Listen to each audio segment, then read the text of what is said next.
Good morning, everyone. First of all, on behalf of the spiritual education team, we are so glad you were courageous enough to step in this morning to something new. And for those of you that had no idea, way to go. Like, what in the world did I walk into, right? Raise your hand if this is a total surprise.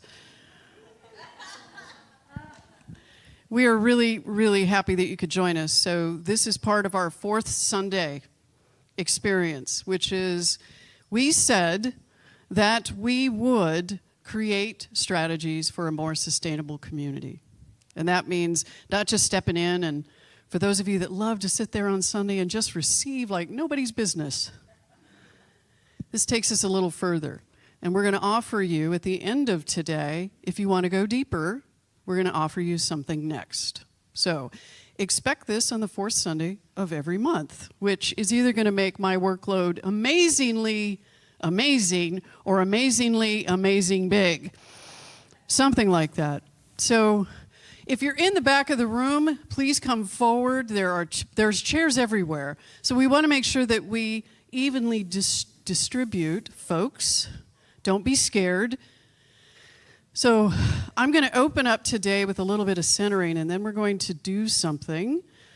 But before, if you will read this with me, because this is the anchoring in of what we're doing today. Through mindful and respectful exploration, we are creating a healthier foundation that supports and sustains a whole beloved community equipped to launch new strategies for a thriving spiritual center. Wow, did we just do something? We did. We've been doing stuff for this whole month. If you've come, every Sunday's been different. I'm exhausted personally. Exhausted with absolute joy, because this has been so amazing to see how folks have shown up in our community, as our community, to do what we're doing. So I'm really grateful. So we're going to open with a little bit of a centering prayer. So what I'd like you to do is I'd like you to relax, sit forward in your chairs, untwist. For those of you that love to cross your legs like I do, just undo them. Sit. If you could place your hands in your lap, either palm down or palm up, it doesn't matter. It doesn't really matter. No worries. Where do I belong?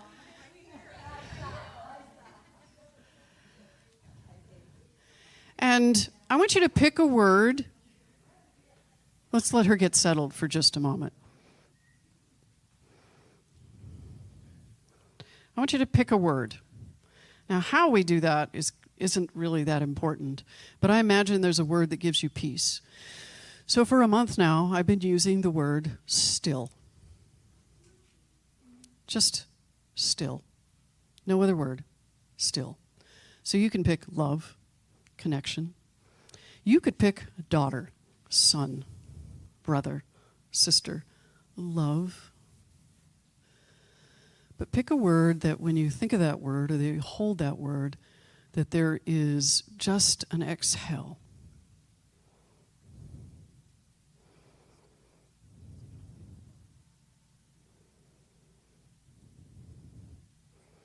Just going to give you a moment to pick that word.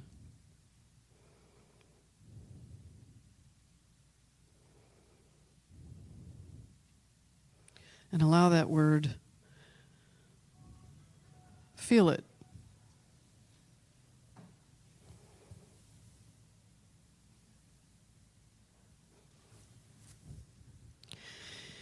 Just feel that word. So this is what we're going to do. Whatever that word is, we're going to start by saying that word quietly in our mind. And this is how I'm doing it. So for right now, you're going to get my thoughts. Still. Still. Still. Still. So just keep repeating that word in your mind. And then in a moment, after about saying it about 10 times in your mind, let the word echo back.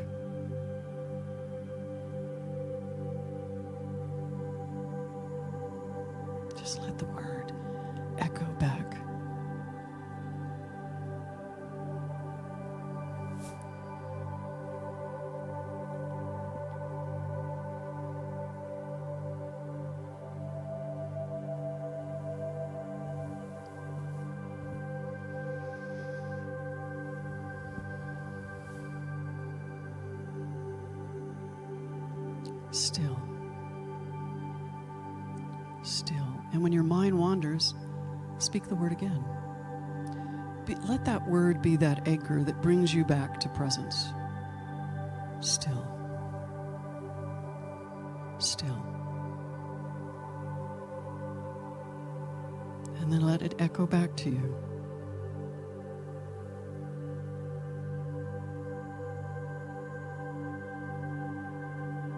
Still. Still. And as we come together today with this opportunity to go deeper and wider, I just acknowledge that there's one power and presence. So when I say wider, let's let go of the idea of what that might mean in the human plane. For it is not the body that holds the spirit, but it is the spirit that holds the body. The spirit extends beyond this container I walk in. So if that's the case, then I am much bigger than I imagine. I am much bigger than I think I am. For my spirit extends to the person standing next to me, and the person 15 feet away, and the person that is just across the street. For the spirit that holds the body has no bound.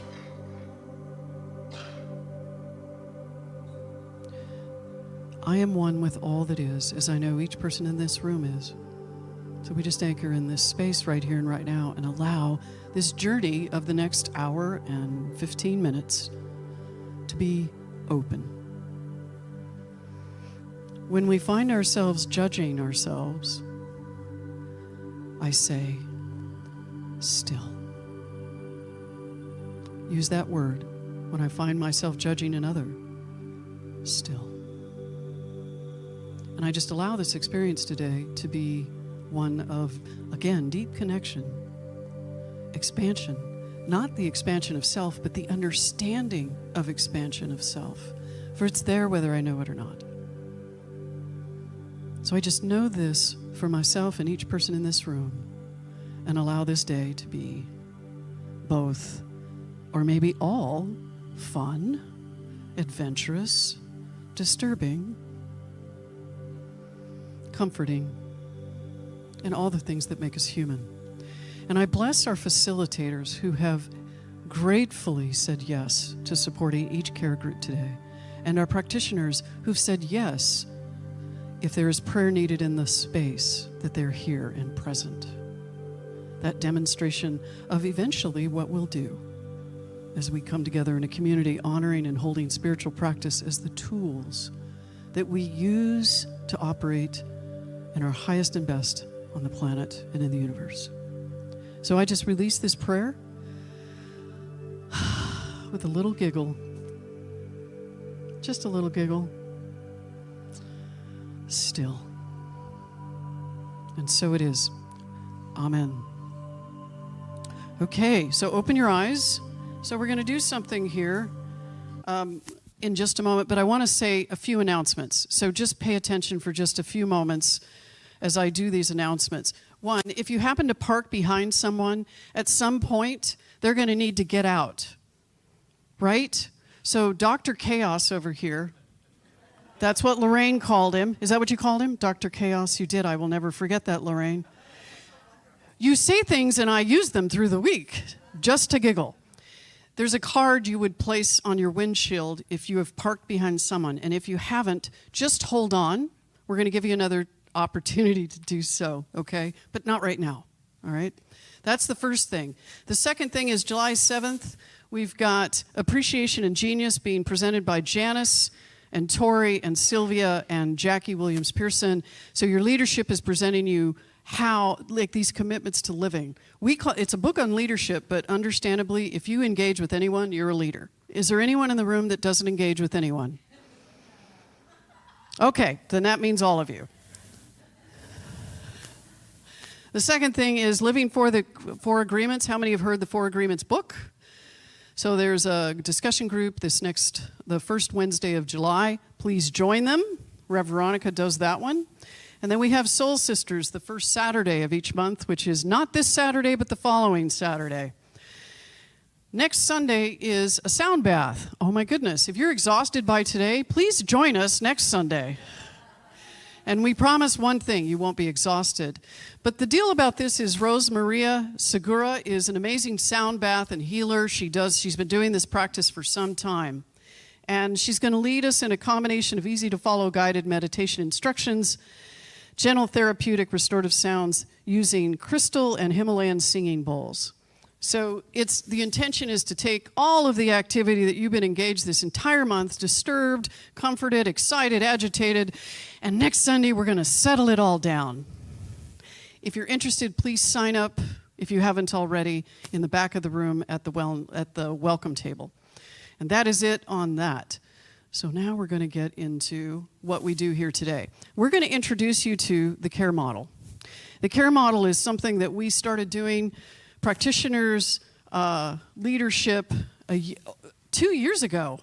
And the care model allows us to really care for one another, not just show up so casually in community, which is fine if you're new. But for those who've been hanging out for a while, we get to care for our community, because caring for our community is what we're here to do. We are not here to grow to fill this room. It may happen, but that's not why we're here. We're here to care for one another. That's the priority. So what we'd like you to do now is, there is a covenant sitting on your chair that you picked up. And it is the way in which we operate in teams. We're going to do this and then demonstrate to you the care model. So I want you to, the first couple of paragraphs are quite long, so I'm going to have you read those at some point, but I'm going to go through some very important pieces. And I put those up here so you can pay attention with me if you haven't read it yet. If you are part of a group, is there anyone in the room not part of a group? Oh, great. Then this applies to all of you. This is what we get to do. I agree to listen and be present and not try to fix or give advice. So it's so difficult for some of us, I'm one of those too, that when someone is suffering, struggling, or they don't know the answer, but I do,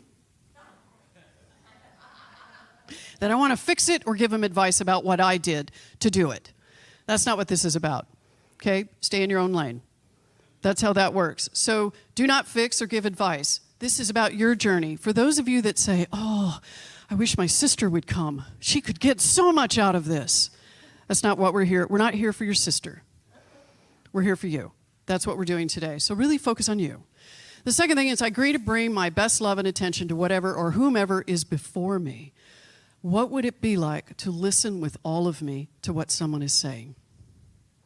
That is missing in our divided world. So let us listen with all of us. I agree to practice non-judgment. When we say non-judgment, it's easier than saying, I agree to practice just listening. We always practice judgment. Let's practice non-judgment. That doesn't mean perfection. That just means we're going to practice it. I agree to love and accept myself and others as they are. Now, if you're struggling with that, practitioners, please raise your hand in the room. Really high. Thank you so much. If you are really struggling with that, raise your hand so that they can help you, which is they're going to offer you up prayer, if it's for yourself or another person. I agree to stay in the present, the now moment of power. That's also a practice. All of this is a practice, in case are you catching my drift here, the pattern here? I use as my guide this. If it is loving, if it grows, expands, or deepens love, it's the right thing to do. So if you have any questions, that's on your covenant. So at some point here today, I'd like you to sign that covenant. You could do it right now with a pencil while we're sitting here. Say, this is what I agree to practice. You're not signing a membership document, by the way, or that you're going to give so much every week. You're signing a commitment to be a caring presence in every one of these care teams. And then when you're done with that, just put it down somewhere. Do not turn it in. It's not homework. Something about putting my hand to pencil, right? Okay, now here's the second part of the care model. What you're going to do is, and I'm going to use Chris Schreiber, I'm going to use you. Could you come over here? We're going to demonstrate how this works. You're going to do it in dyads. A dyad is two. So you're going to pick someone someone with you. okay? Pick one person in your group. And your facilitator is going to say something like, share a word of good. Because we're a lot of people, no stories. I know you probably had an exciting morning and weekend and something great happened, but we don't have time. Okay, I only have an hour and 15 minutes. So it's a word of good. So you're going to think about a story. Can you share a word of good with me, Chris? Can you share a word of good, Reverend Bobbi? Connection. Oh, that's a good one. Now, for those of you that are fours in the room, don't take her word. Find your own word. I'm just kidding. I'm just kidding, fours. Because I think that way too as a one. I go to four. So for me, it would be still. That seems to be my word today. The second thing is there any heaviness of heart or hardness of head, which maybe you feel heavy today? Maybe there's something going on. And so what I'm feeling, so I would ask, and that's in the way of being present today. Is there anything, heaviness of heart or hardness of head, in being present today? Thinking about the care of my dad. So that's sitting over here, I'm guessing. I just added that. Don't do that. I'm thinking of care, my sister. That's it. That's it. Got it? Those two things. Word of good, heaviness of head or heaviness of heart or hardness of head. Okay. So are you ready? Did you pick someone in your team, in your care group? Go ahead and pick someone. Your facilitator will help if you have a hard time. Word of good.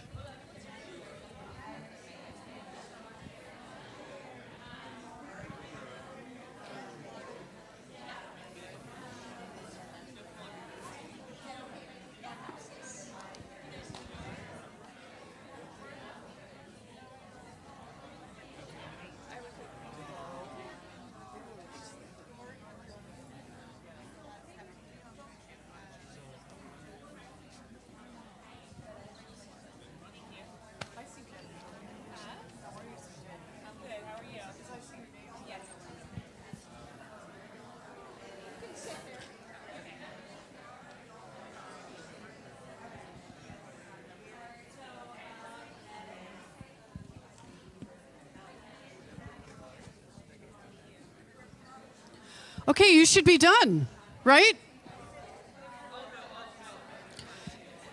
Do both. Word of good and then heaviness of heart or hardness of head. Share a word. Okay, you should be done. All right, this is how we're going to get the group today. If you see this, mirror it. Do it yourself if you can hear me.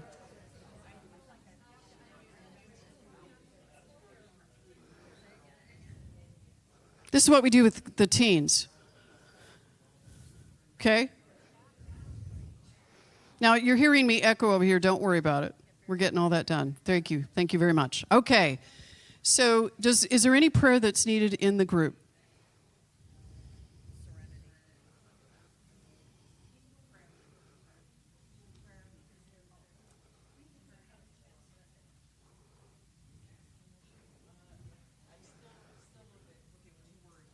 Take a moment and finish. It should be very quick. It should be a word, both of good and a word of prayer. So if you need prayer practitioners, could you step in and pray with the group?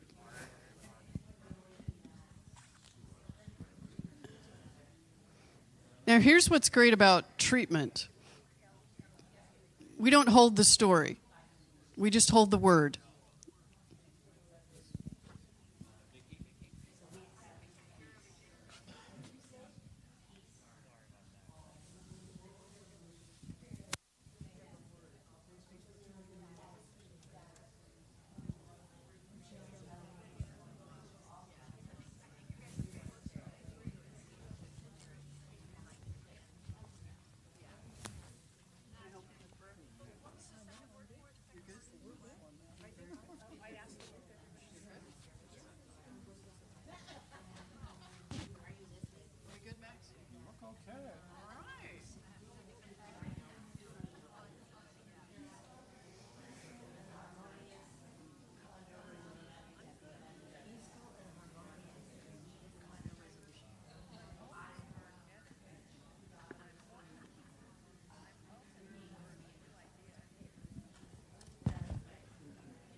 Okay, are we ready? We got one more group in the back. I speak my words for each person here today, knowing that all is well and all is perfect. And I know for each person here today, the divine help in and around. Do you feel like there's an echo of prayer in the room? I was trying to be spiritual, Terry. Well, I think so. Dr. Chaos. Okay, I think everybody's done. Here we go. So we're going to talk a little bit about today. So how many of you thought you were walking in and we're going to talk about prayer? Yeah, sometime along the way we will. But there's a lot that leads up to that, honestly. I mean, we could teach you prayer, but you'd be like, if you have any baggage with prayer, you'd be like with your baggage with prayer. And what we really thought about was, why do we use prayer? What's really the point of it? Because we don't practice prayer in the way a lot of religious faith traditions use it. So one of the quotes that really kind of has to do with what we're talking about is Andrew Newberg, PhD. He, extraordinary doctor, he actually is in this movement of New Thought, and this is what he says. The more you focus on something, whether it's math or auto racing or football or God, the more that becomes your reality. The more it becomes written into the neural connections of your brain. Now, how many of you are both delighted and frightened by that? Yeah. Because the very experience that is happening for us is the one that we have wired now. Because no matter what happened in our youth, no matter what, and believe me, a lot happened, but I can change those neural pathways along the way. And that's the point. And so we're going to talk a little bit about the science of belief. So I'm going to ask this question, and there are 2 mics here. And so practitioners, you're going to help me. And don't think you're not. So let me ask this question and you can answer. Why do we care so much about belief? We're going to talk about science of belief. Why do we care so much about belief in this movement? Our beliefs. Why do we care so much? No. Yes. Hold on. Because if you say that, no one's going to hear. Because my beliefs form my actions and form my personality and form everything I do. Yep. Anyone else? Raymond. Well, as with that, not only everything that I do, but everything that I see around the world around me. Have you ever been in a room or even a situation and you see something happening and you turn to the next person and say, did you see that? Right? And they said, see what? Or see this. And you came up with 2 versions of the same thing. Why? Because our belief systems fuel everything. They control everything. And it's why everyone coming out of COVID went to therapy. Because you spent all that time alone with them. All that time alone with thoughts. And I got to tell you, that can be dangerous. Especially when we're unconscious. So that's the point of it. So how much power do our beliefs hold for our lives and to create the world around us? How much power? Tony. My beliefs motivate. I believe they have a lot of power because my beliefs motivate me. Anything else? That's it. That's it. Spoken like Tony, 96, something like that, right? You've had some time, whatever it is. 90. Yeah. So our beliefs happen as a result of how we have been treated as children by parents and peers and teachers and the society. So if you're marginalized in the world by the fact of the color of your skin or your sexual orientation or your gender identity or gender or whatever it might be, imagine what you're dealing with, right? The world fuels it, and then we, through life, affirm it. So here's the thing about belief. The power of belief is so powerful. 1, it's the filter in which I see my world. I make all my choices from beliefs. Is that frightening and exciting? Right? It measures my inclusiveness. It determines what I avert. It determines what I affirm. It measures everything and how I see anything. Here's what's really interesting. How many of you have had an exchange with someone where you believe so differently and it was so frustrating to have that exchange, right? And you presented all the facts on why things should be this particular way or why they're wrong. Anybody? Guess what? Facts don't change anything. They do not change anything because you're going to believe what you're going to believe. So if you think of telling someone and providing them with all the facts, and by the way, the facts that you're using just support your opinion. So what I believe, and it affects what I believe I can do about my life. And when I believe I can do something, even if I only believe it a little bit, I can do it. But if I don't, it's why, how many of you have used our practitioners for prayer? We call spiritual mind treatment affirmative prayer. And one of the things about that is all they're doing is having this dialogue, which we're going to talk about. But at the same time, if you cannot connect to the reality of what they're speaking, it will not happen. So if you want $1 million, and that's what you're asking for, if you don't believe you can have $1 million, you can't have $1 million. Now that's on the money side. If you want love in your life or feel love in your life and you don't believe you can have love in your life, it doesn't matter. You won't have it. That's why we do what we do. So here's what I want you to do. So here's a question, and you get to speak it in a dyad, same dyad. When you feel off or troubled, which of these two types of feelings do you generally have? Something's missing or something's wrong? What's your favorite? Speak to your dyad and just talk about that for about a minute. Which one is it? Pair off, dyads. Which one?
Oh, thank you. I thought I had to have a right or wrong answer here. But it's usually that. You think something's missing and or something's wrong. Initially, I thought something. Absolutely should.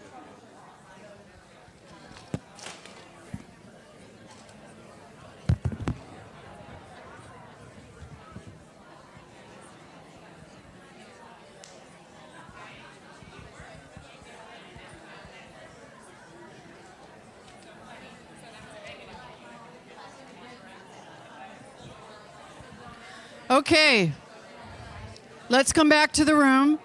Matt, can you turn this up a little bit?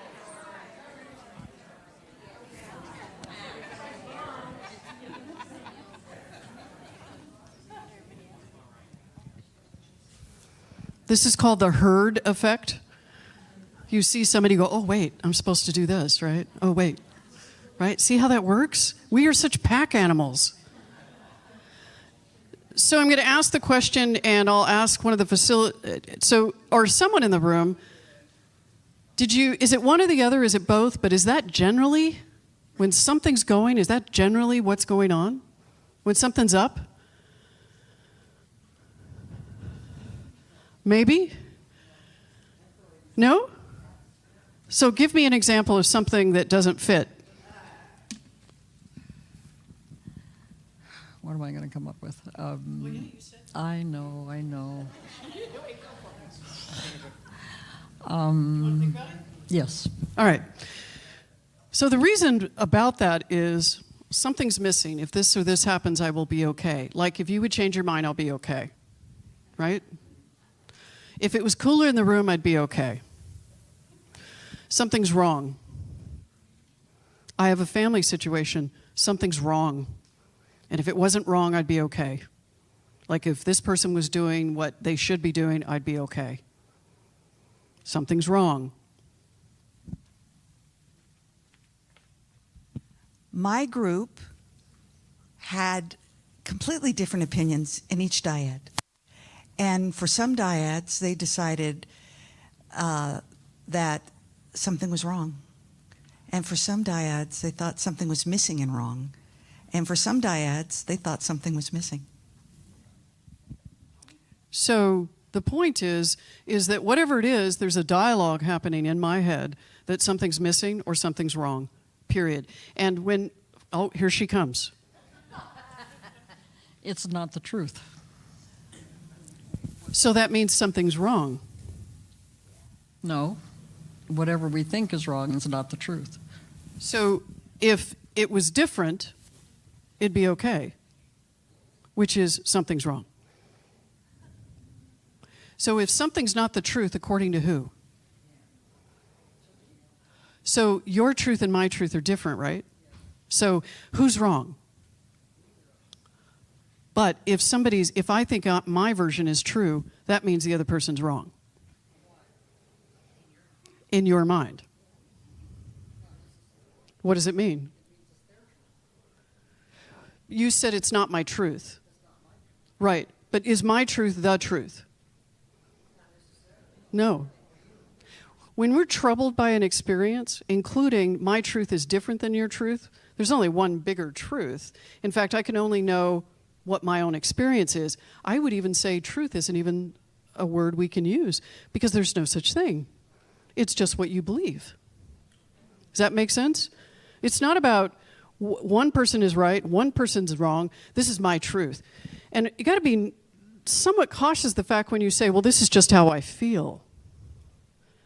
Because that's probably one of the things that I have said that in the past, and I have hurt people with that.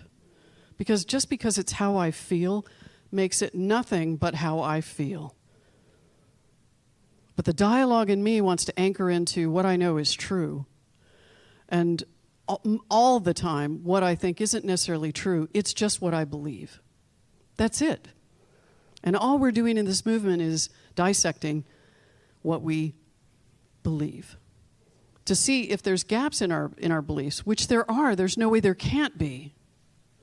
I'm looking at Ramon over here, and he's really contemplating this one. So we learn to look at our heart, our own heart, and our own mind, because they are two different things, but they are one. Our mind is where we process things, and our heart is where we feel things. And if this is the place in which we draw from to feel things, then we are either in deep trouble or we think we know. And as soon as we think we know, we've already characterized and labeled something, both for ourselves and for others. Now,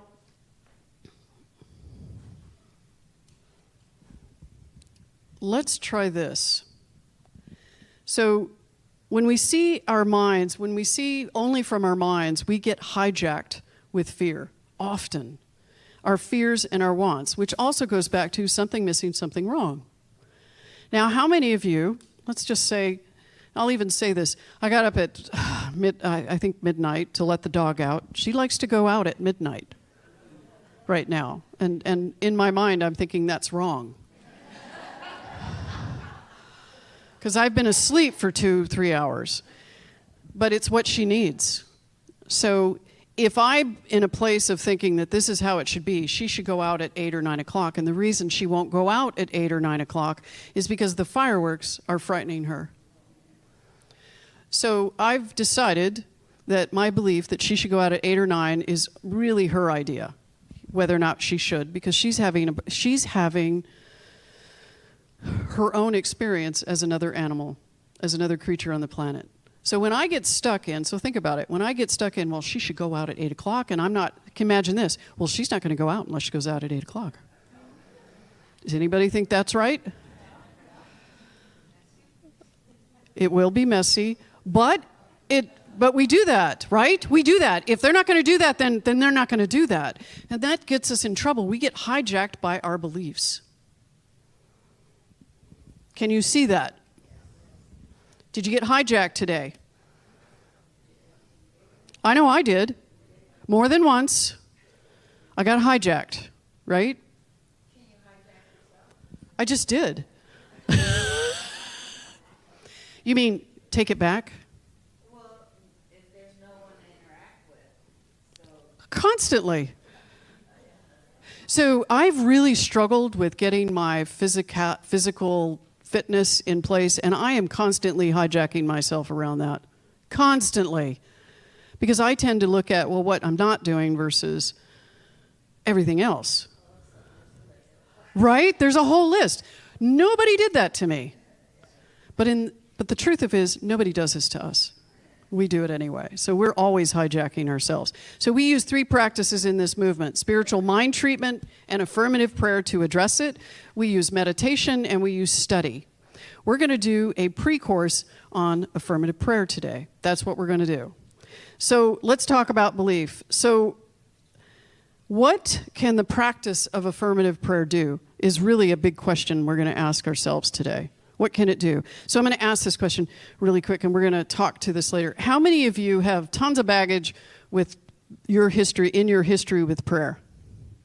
How you learned to pray? You got baggage. So do I. I mean, I do. There's no way. How many of you? And let's see. This is the question that'll tell you if you do or you don't. Hold on. How many of you actually pray? So if you don't pray, no big deal, you got baggage. If you do pray, you got baggage. Are you more comfortable now? It's true, because we learned an idea of prayer, and that idea of prayer is often about I'm pleading, beseeching, negotiating. When I read my journal as a teenager, every page, I was a spiritual kid. I was Mormon, I was so in it. Every page is, I just prayed this morning that if I behave better or I do this or I get better grades, that God's going to give me this. Every page of my journal. That's what I learned about prayer. I also learned that if it didn't get answered, that I wasn't good enough. Anybody grow up with that idea? That I sinned. That I didn't say it right. That I don't have enough faith. I didn't say the right words. I don't believe. Or I sin, or in my belief about prayer, I'm not believing enough about prayer, and therefore my prayer doesn't get answered, right? There's a whole slew of things, because in traditional prayer, what is our prayer dependent upon? The answer depends on someone deciding that we're going to give you this. So we treat prayer, or God in that respect, like a vending machine. I'm going to put in my prayer, and I'm going to get out something. Or Santa Claus, which is, I'm going to do this. I'm on the naughty list or the good list, and therefore I'm going to get what I want. And when we treat that, and it's reliant on something other than what I think. Did you have a comment? Begging or beseeching is yours? Anybody begging or beseeching? And I got to tell you, sometimes begging or beseeching is all I got. If the only prayer I can utter is, help me, I haven't found a time that something hasn't happened. That the universe in the form of people show up and answer that prayer. So when we look at belief, and I'm going to talk to you a little bit about that, and then we're going to answer some more questions. Matthew Lieberman, he's a psychologist at the University of California, recently showed how beliefs help people's brains categorize others and view objects as good or bad, largely unconsciously. And he gives an example. He says, take a conversation between two people, okay? So just imagine a conversation you've had with someone recently, even just a few minutes ago. When one talks, the other brain is processing information through their auditory system at a phenomenal rate. This brain is amazing. I don't even know how it works so well, right? That person's beliefs acts as a filter for the deluge of sensory information and guide the brain's response. Even people who believe to their core that they do not have prejudices may still have negative associations that are not conscious. There is no way anyone in the room here does not have a bias about another, about someone, about something. There's no way. Because we're not aware of everything that we believe. Make sense? Okay. So a belief is a mental architecture of how we interpret the world. So your brain is structured to interpret your world. So how are you doing? I hear some giggling. Anybody want to say something? How are you doing? Slow. Oh, you're going low. It's okay. You can go slow. How are you doing? A little bit of a roller coaster. Anyone else? Better? Is either one untrue? No. And neither one is better than the other. It just is. A belief system is our architecture. And if certain things have happened in our life, there is a hardwiring that's happened, and we sometimes think we can't change that, but we can. So if we did not have sort of the stories that we have, though, we would wake up every morning, and is there two people in this group that are married or together? You two. So if you didn't have your stories about each other, you'd wake up every morning and you go, who are you?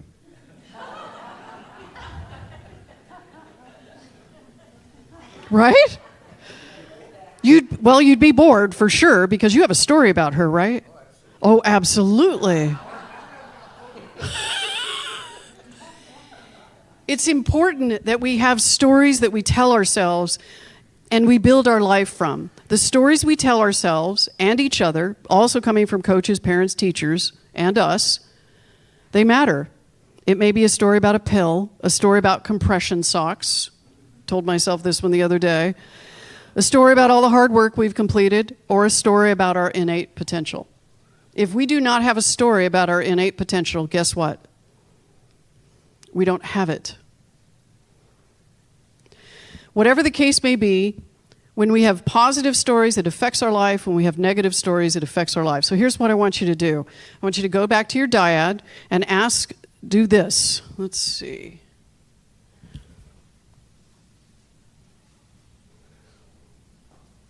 What is a belief or story I have about myself or the world that affects my life in a negative way? Keep it simple. See, I'm an echo.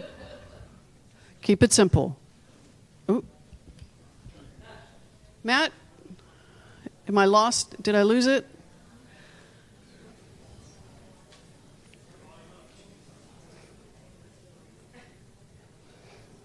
All right. What is a belief? I'd love to have it up there, but I don't. You ready? Are you listening? What is a belief or story I have about myself or the world that affects my life in a negative way? It doesn't have to be about me. It could be the world around me. What is one that is affecting me negatively? There it is. In your dyads.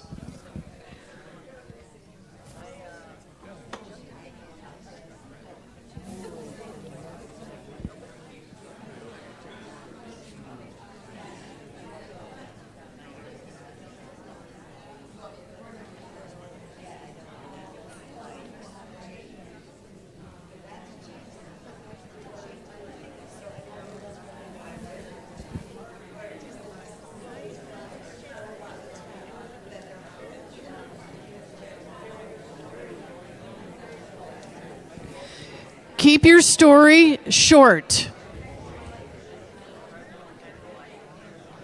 And if one has shared, it's time to switch.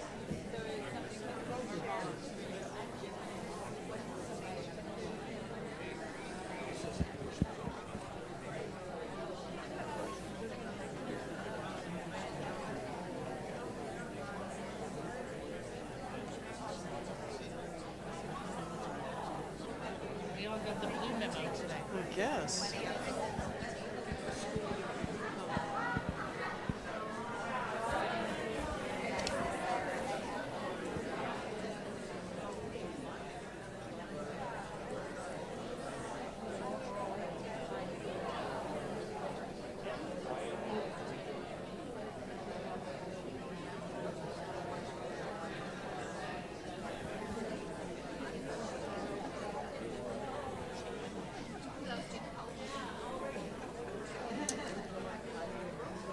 Okay, are you ready? For those of you that are holding your peace sign up, just keep holding it up. Now, the key to today is to keep your share short. Short. 1 or 2 sentences. Because I say that and you'll do 4 or 5, right? It's okay. In that story, is there something missing or wrong? Yes? Yes? Yes? Is there something missing or wrong? Do this if you feel that. Is something missing or wrong? I get that. You're giving me a little semantics here, but you do believe something's missing or wrong. 100%. Look at that.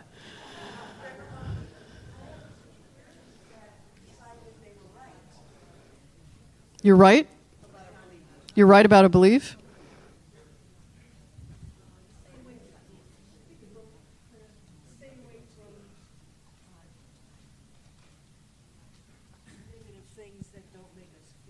You stay away from negative things that don't make you feel right. Do you do that all the time? Try to, yeah. Practice? Yeah. I'm sure there are things that disrupt or disturb you. Right. Right. And really it is today is what is a belief or story that affects my life negatively? It's not that I do it all the time, and it may not be that it's affecting you right now, but there is the case. And that's why we're going to show you later on a practice that will help you with that. So now I want to ask you to do something. Same dyads, right? But first I want to talk to you about prayer. Prayer historically, it's one of the oldest spiritual practices on the planet for humans. They even believe some animals do it, believe it or not. Can you believe that? So prayer is a way for humans to connect typically with a deity. That's what prayer has been. It's the way to connect with the deity in the past. Is that a praying mantis?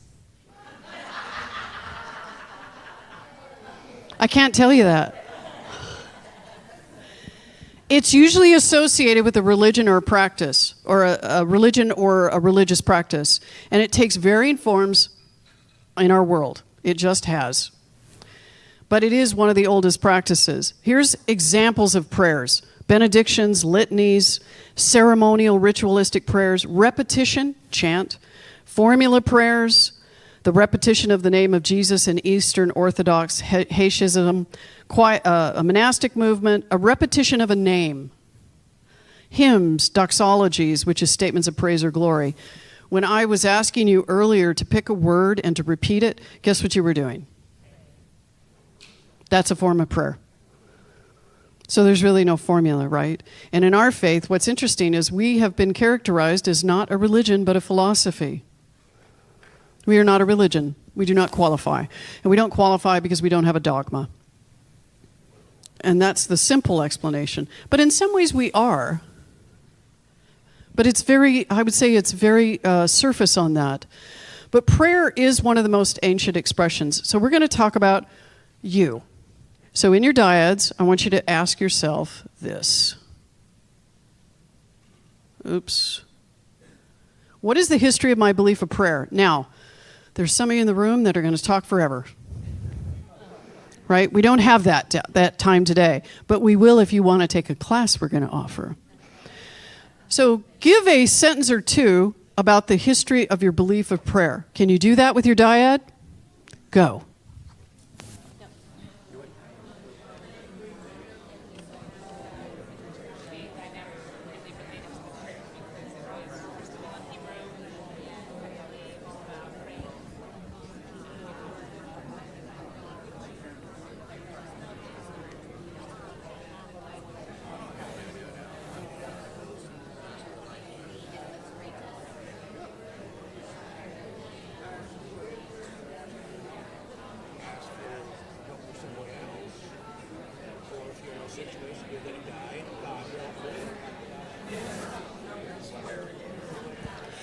All right, if one of you has talked, the other should be talking now.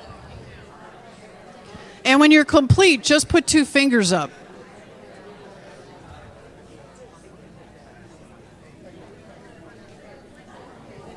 all these mouths moving.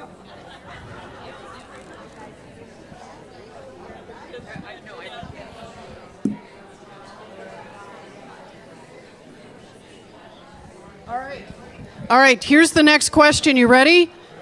2 fingers up. We're moving you on. Have my feelings, beliefs about it changed over time? And if it's no, that's okay. Ready? Go.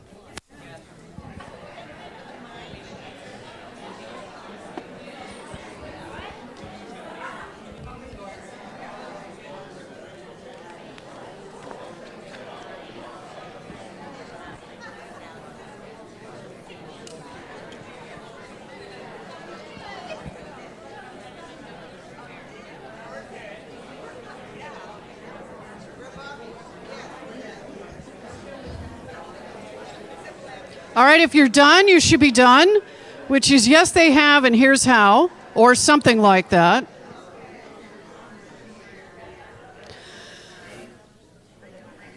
So I'm going to say this with respect to how prayer changed specifically in this movement. Prior to, I would say, New Thought, prayer was beseeching. Prayer was speaking to something outside myself. And as a young person, I really struggled with that. And it really took a big shift for me to step into the kind of affirmative prayer that I do now. And for me, it's different than Rachel. You know, we use different words. We have different feelings sometimes. But still in that, I know that when I ask Rachel to give prayer, it's because I cannot see it for myself. So I ask Rachel to see it for me, which is what I'm doing. Now, would you like to hear the effects prayer can have on you? And what kinds of prayer can really affect your nervous system and your wellness? All right, here we go.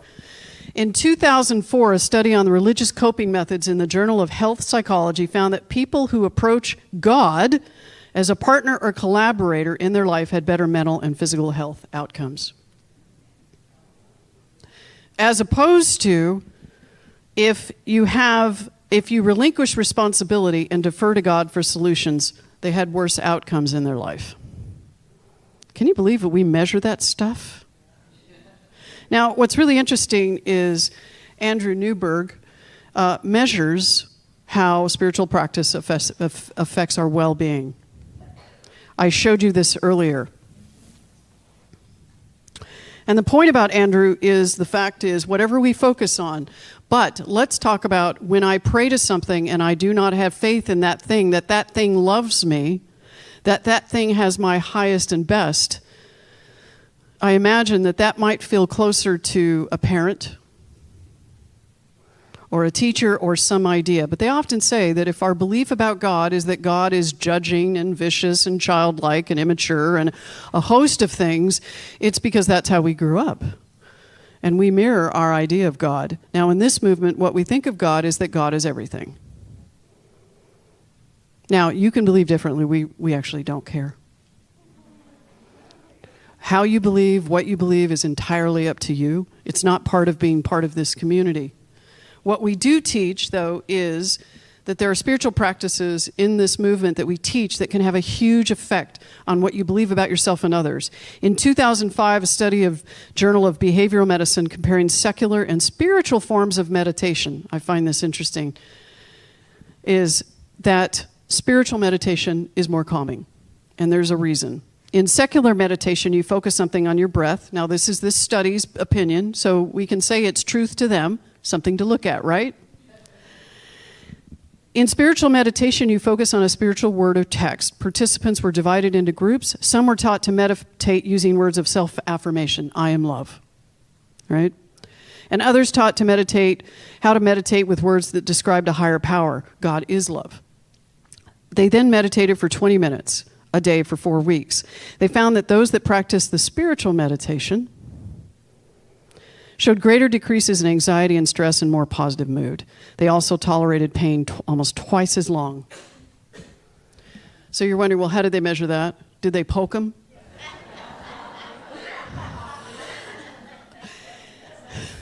They had them put their hand in ice, and they were able to tolerate the ice through the spiritual meditation. It's why we do this. It's really it. So science of mind, the reason we practice what we practice here, which is we look at beliefs and then we use spiritual practice to shift those beliefs. That's all spiritual practice does, is shift those beliefs. We're not asking a deity to change its mind about us. We actually don't want that. It's our mind that we're changing about what we think we are. So science of mind is the study of belief, and the practices associated allow us to move the dial of our belief. And this is the most important part. To move the dial of our belief from separateness to oneness. That's it. From separate to one. Do you feel that? Why did you feel that? Did you get goosebumps? A little bit. From separate to one. Because that's truth. And a bigger word is because that's real. That's what happens. And imagine just that simple, to feel a moment of oneness. And to have those more and more of those moments allows us to have this experience of really what we're doing here. But we cannot force it. It's not like I told you to feel that, did I? It just happened. And don't chase it. Don't chase it.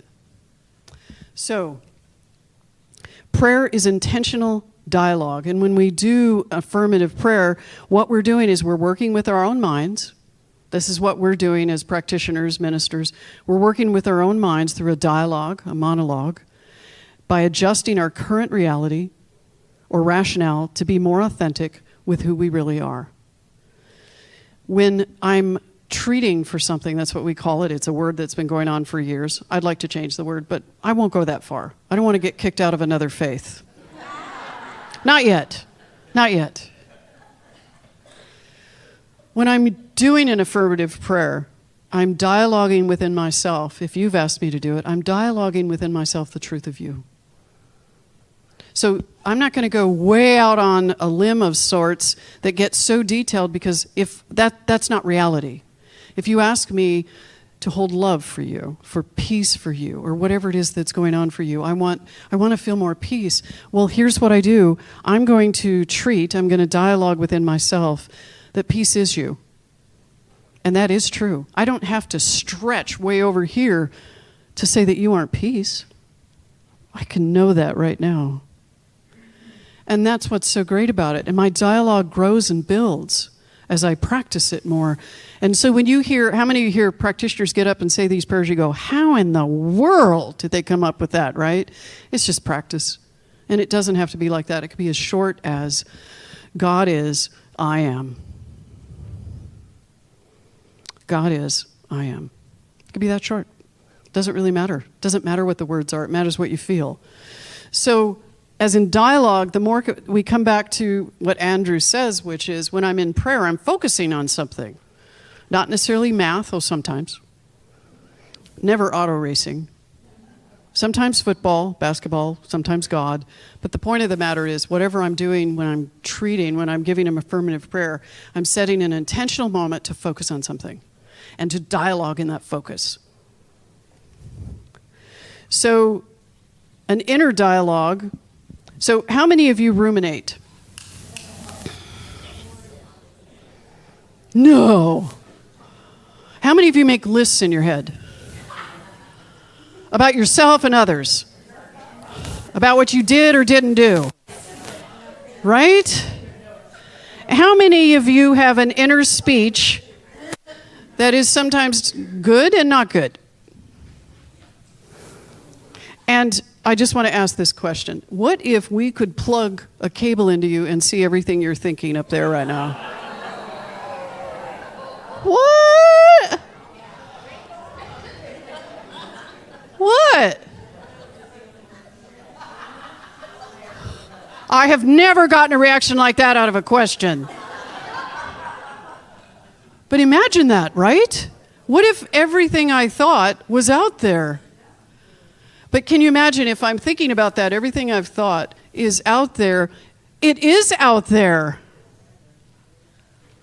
That's the thing. We think it's just here.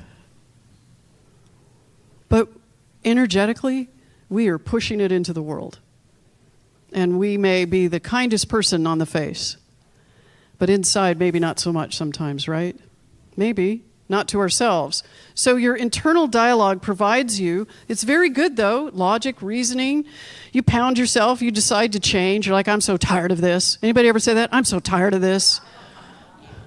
Right? Does that change anything? I have yet to find that changes anything. I'm so tired of this. Does it?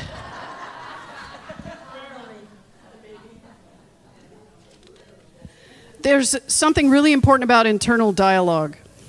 It is the way we can actually shift and change. So we're going to talk about what we can practice as an inner dialogue. So you have a card that says words of wisdom. I'm going to give you 2 questions.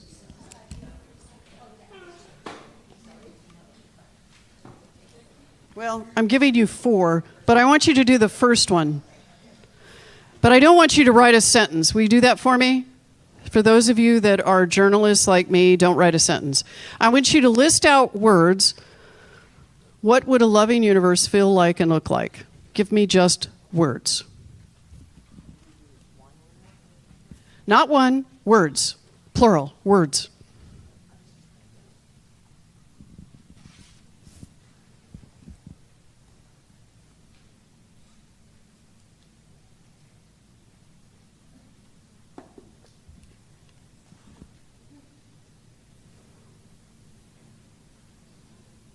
And that's all I want you to do right now. Okay? What would a loving universe look like? Just give me words.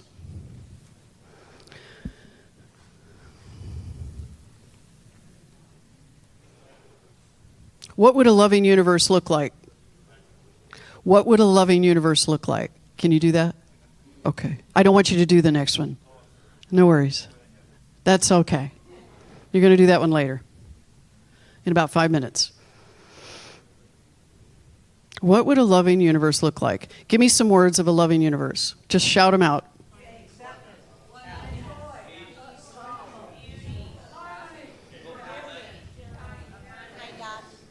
Your doggy? Freedom. Carl. Okay.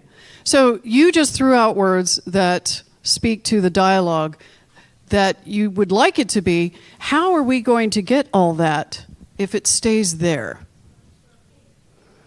It starts within me. How does it start within me? And those are questions we're going to answer. Thank you for saying that. So I want you to, now the next question I want you to ask is, what is God or spirit or the universe? What is it to me? This is a more difficult question. Don't even have to write it down, but what is it? What is God?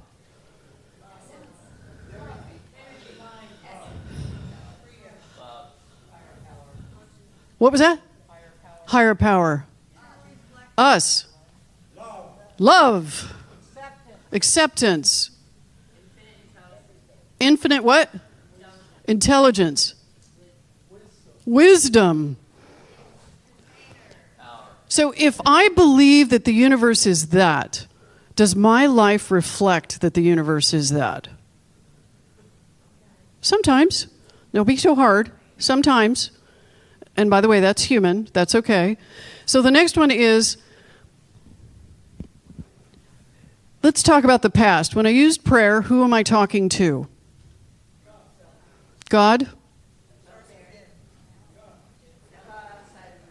A God outside myself? Yourself. The I am that I am. So just imagine, for those of you, how many of you use affirmative prayer in the room? The actual practice that we, okay, good. Do you use it a lot? A lot? Every day? How many use it every day? Don't judge yourself. Every day. Okay, so let me just ask you this. What if you did it every day for 7 days? What would that look like? Don't have to answer, but what would it look like? What would it feel like? Because if prayer is just inner dialogue, imagine if I was using that inner dialogue to speak to me, rather than what's wrong or what's lacking. So I'm going to hand these cards out, and we're going to ask you to do something. So can I get some help, facilitators? No, just the facilitators, because I want you all to enjoy.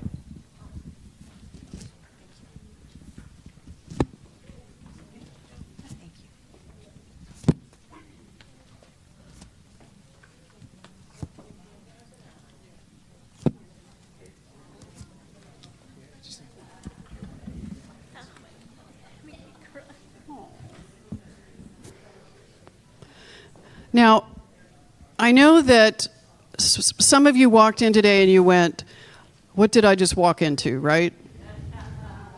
What did I walk into? So I want you to open up your mind for a second and look at whatever you walk into, no matter where you're at, whatever you walk into it's just what it is.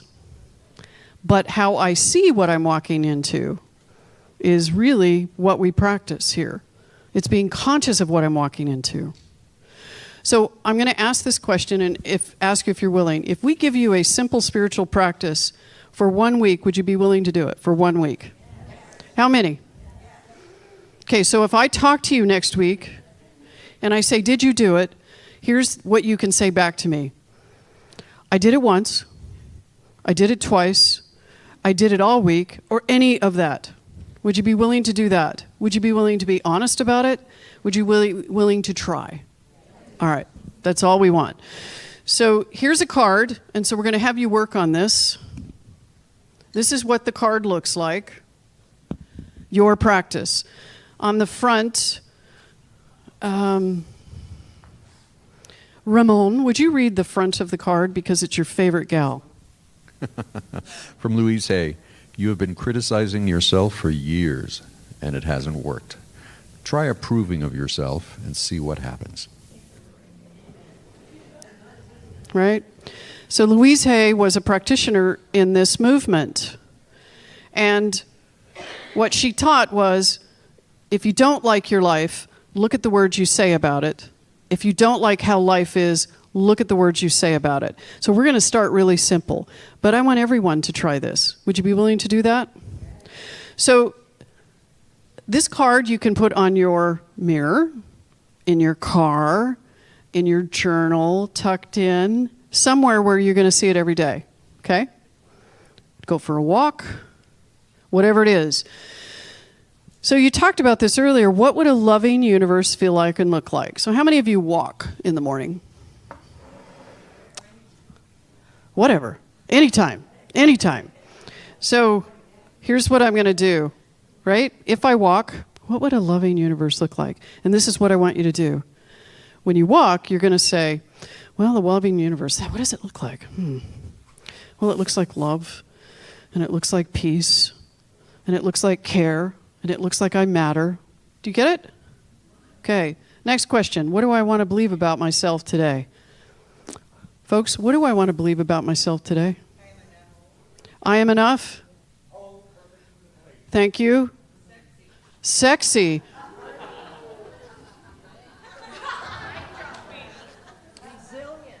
Resilient. You already are.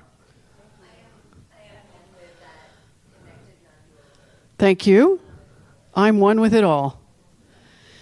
So here's what I want you to do in your groups. I want you to look at these questions. I want you to answer them one by one in your dyad. Are you ready? Okay, now do not make it long in this. You will make it long on your walk or in your spiritual practice. When you're on your way to work and you're driving, what would the loving universe look like? No, that's not it. Right? What would a loving universe look like? You're going to go through these questions right now. Ask them of yourself. Tell your partner. Ready? Go.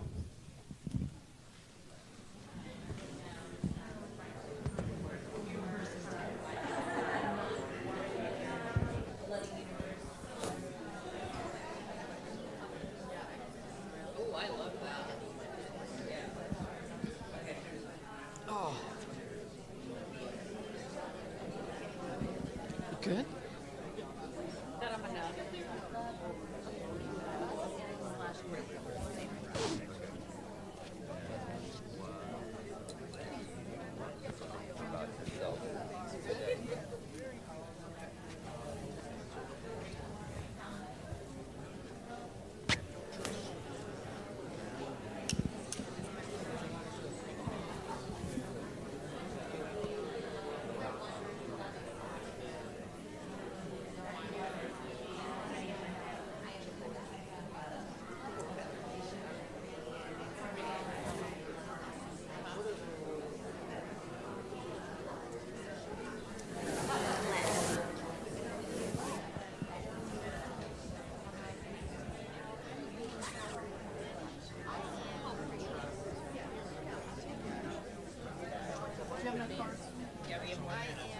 Can I have the extras? Is that the one where you Excuse me, Karen. create? Here's some more. You good?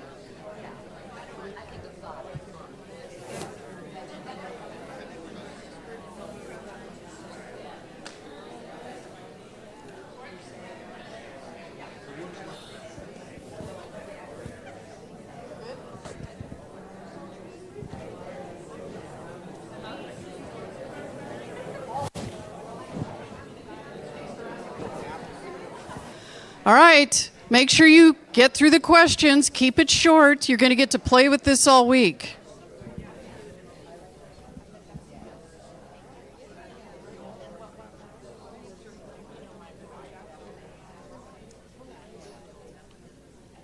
I'm like,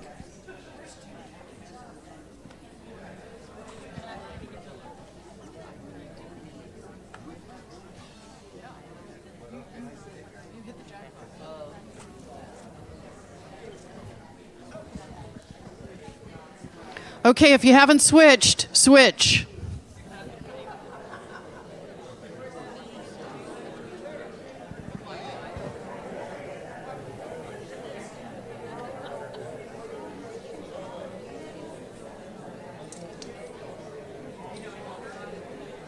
All right, when you're done, 2 fingers up.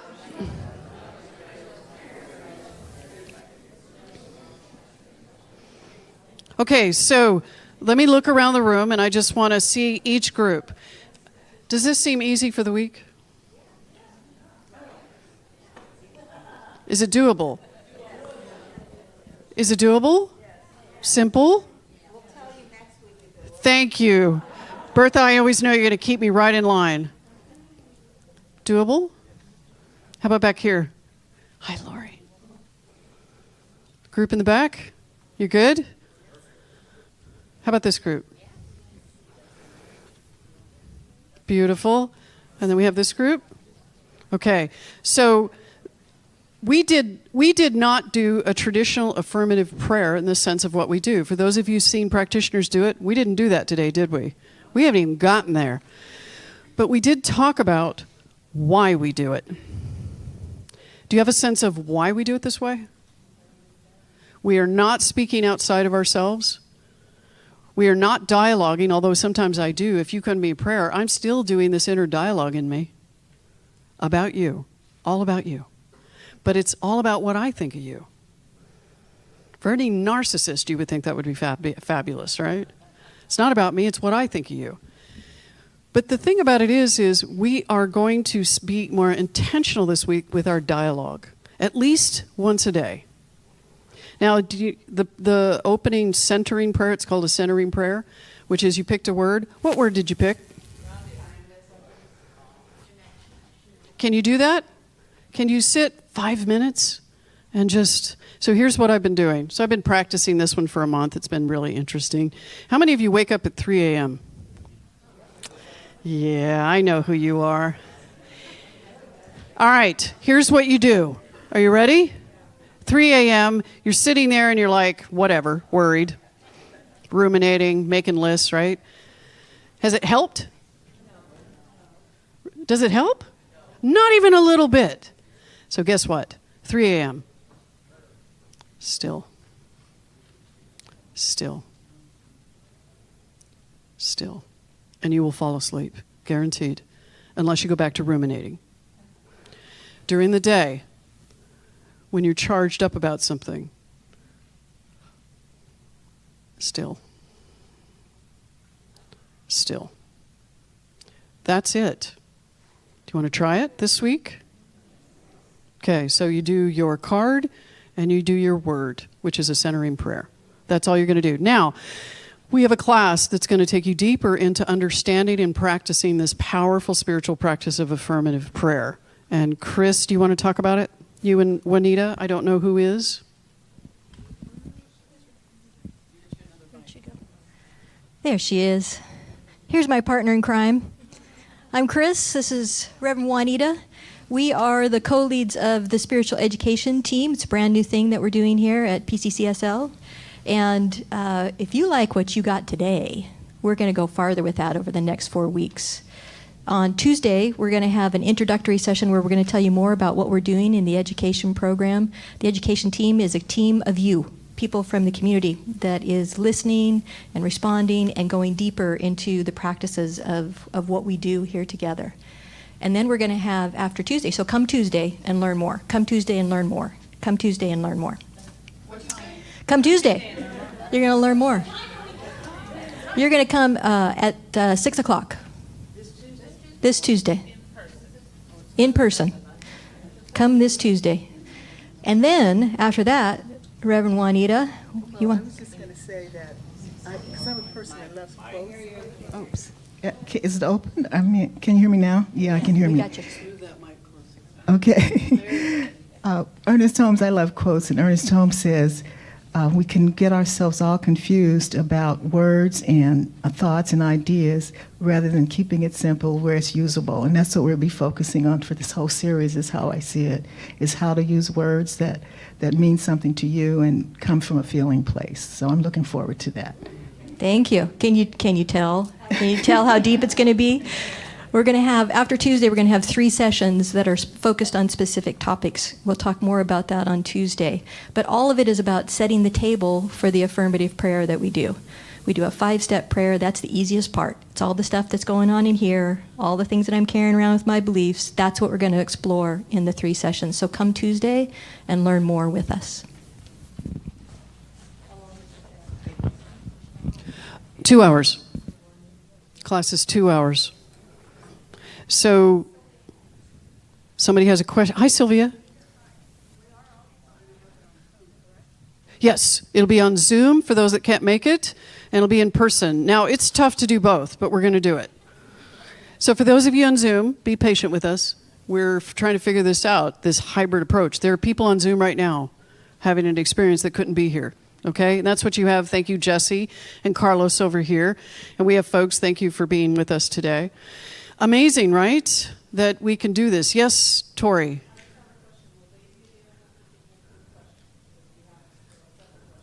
Several questions about.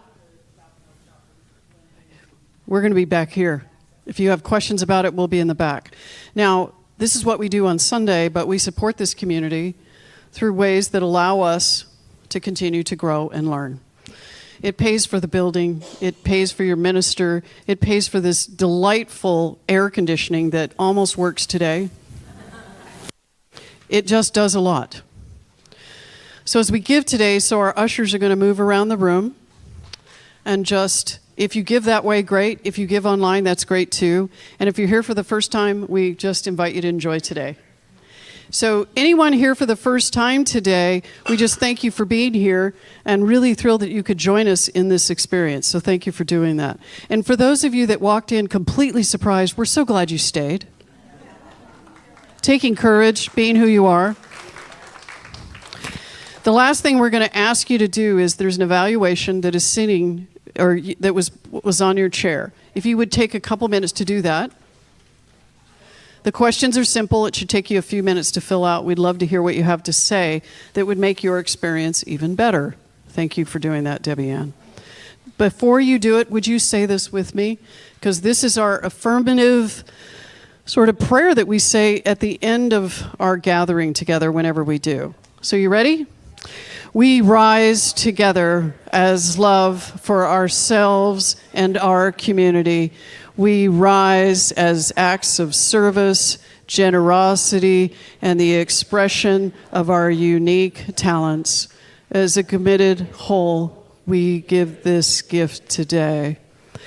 So before you leave, too, I'm going to go ahead and offer up an affirmative prayer just to show you how it works. But I'm going to do it in a way that Lorraine loves. So Lorraine, would you come here? So we believe that if we are using that tool generally across the board, it's amazingly powerful. Practitioners, yes, that's our goal, to make it practical, to make it something you live with. So I'm going to ask Lorraine some questions. Matt, can I have that other mic on? And we love this, don't we? So why don't I ask you the first one and you can ask me the second? Would you like to do that? That would be Because it great. doesn't have to be just about you or me, Right. right? So Lorraine, what is God? God to me is infinite love and peace. Next question.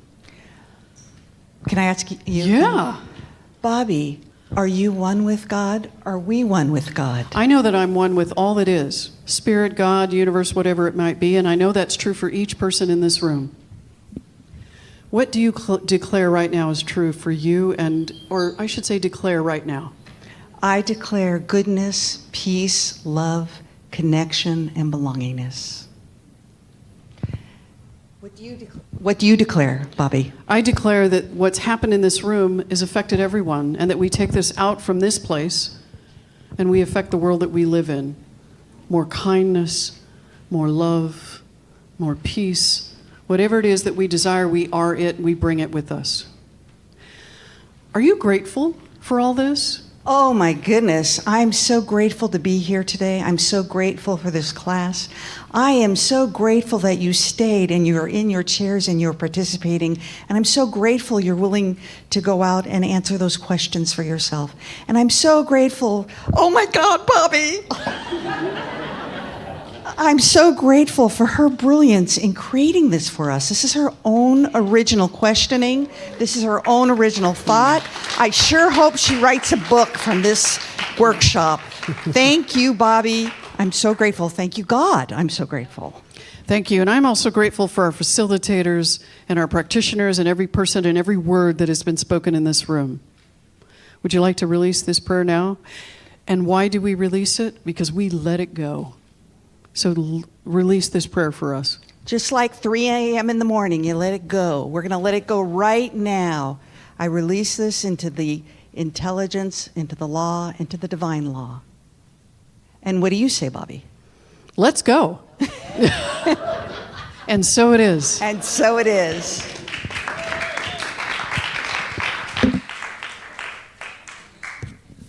Thank you, everyone. Please fill out your evaluations. Enjoy some food is going to be set out. And let's...